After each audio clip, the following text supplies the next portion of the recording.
মেয়ের এখন এক্সট্রা ক্লাসের জন্য একটু দেরিতে ছুটি হয়, তার জন্য কি দেব তা ভাবলাম একটু ভাতই রান্না করে দিয়ে দিই।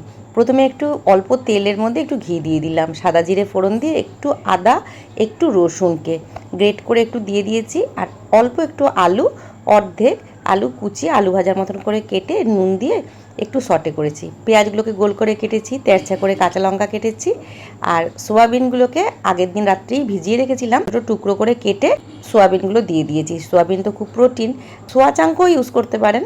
তা সোয়াবিনগুলো দিয়ে একটু নাড়াচাড়া করে একটা ডিম ফেটিয়ে দিয়েছি, আর গরম গরম ভাত রেডি করাই ছিল, সেই ভাতটাকে মিশিয়ে দিয়ে 2 মিনিটের মতো নাড়াচাড়া করে দিয়েছি। আর আমার গাছেই না এই পাতাটা আছে, এইটা কি পাতা অবশ্য করেই যদি কমেন্টস করে জানাবেন। আর দিয়ে দিয়েছি আর একটু কারি পাতা, ওপরে একটু চিলি ফ্লেক্স আর পেপার পাউডার দিয়ে ব্যাস টিফিন বক্সের মধ্যে রেডি করে দিয়েছি। আজকের টিফিন বক্সের আইডিয়াটা কেমন লাগলো অবশ্যই জানাবেন।